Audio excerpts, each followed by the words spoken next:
श्री महाकालेश्वर की शाही सवारी परिवर्तित मार्ग से ही निकाली जाएगी। अगले सप्ताह से भस्म आरती में दर्शनार्थियों का प्रवेश 50% क्षमता से होगा। उच्च शिक्षा मंत्री डॉक्टर यादव ने प्रशासनिक अधिकारियों से चर्चा की। शिक्षा मंत्री डॉक्टर मोहन यादव की अध्यक्षता में सर्किट हाउस में प्रशासनिक अधिकारियों के साथ ही महाकालेश्वर भगवान की शाही सवारी के संबंध में चर्चा की गई। चर्चा के दौरान निर्णय लिया गया कि श्री महाकालेश्वर की शाही सवारी वर्तमान में निकाली गई सवारियों के अनुसार ही परिवर्तित मार्ग से निकाली जाए। पुजारी एवं कहारों के माध्यम से सवारी भव्यता से निकाली जाएगी। कोविड प्रोटोकॉल के कारण आम जन सवारी में नहीं रहेंगे।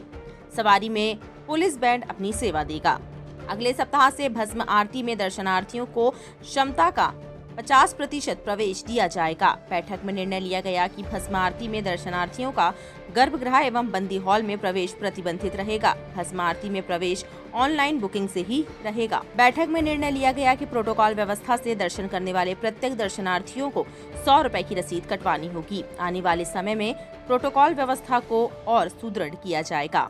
विभिन्न धार्मिक पर्व मनाने के लिए पूर्व की भांति कोविड-19 गाइडलाइन का पालन किया जाएगा। इसी प्रकार से धार्मिक चल समारोह, जुलूस इत्यादि प्रतिबंधित रहेंगे। साथ ही सार्वजनिक स्थानों पर धार्मिक समारोह का आयोजन नहीं होगा। इस तरह के आयोजन केवल धार्मिक स्थानों और परिसर के अंदर किए जा सकेंगे। बैठक में सांसद श्री अनिल फिरोजिया वर्चुअल रूप से उपस्थित रहे। इनके अतिरिक्त विधायक श्री पारस जैन, कलेक्टर श्री आशीष सिंह, पुलिस अधीक्षक श्री सत्येंद्र कुमार शुक्ला, नगर निगम आयुक्त श्री क्षितिज सिंघल, एडीएम एवं मंदिर प्रबंध समिति प्रशासक श्री नरेंद्र कुमार सूर्यवंशी, अपर कलेक्टर एवं UDA CEO Shri S Rawat, अपर कलेक्टर श्री जितेंद्र सिंह चौहान उपस्थित रहे। हमने कहा है कि दर्शन की व्यवस्था सुव्यवस्था में बदले और लोग कम से कम कष्ट हो, और अब किसी प्रकार का कोई भी वीआईपी भी दर्शन करने जाएगा तो कम से कम वो 100 रुपये देना पड़ेगा।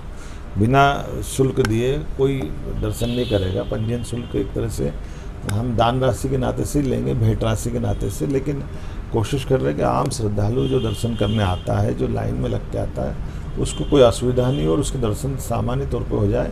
अब कोविड के ऊपर निर्भर करता है कि वो कैसे उसमें कितना जम पाता है। और बैठक में निर्णय किया, हमारे साथ माननीय वरिष्ठ विधायक पारस जैन साहब, नगर जिला अध्यक्ष, सभी जिला के प्रशासनिक अधिकारी, हम सब ने निर्णय किया कि हमारे बीच में पूरे देश के माहौल के आधार पर अगर निर्णय लें तो अब हमको धीरे धीरे जब स्कूल भी खुल गए तो अब भस्म आरती के लिए दर्शन भी खोलना चाहिए। और यही कारण है कि अभी हमने अपनी आज एक सप्ताह के अंदर भस्म आरती पुनः प्रारंभ करने का निर्णय लिया। बाबा महाकाल की भस्म आरती में जो दिन में दर्शन चल रहे थे, अब उसके बजाय भस्म आरती की पूर्व बुकिंग के आधार पर निर्धारित, अभी कोविड के कारण से 50% संख्या के आधार पर हम ये दर्शन व्यवस्था प्रारंभ कर रहे हैं।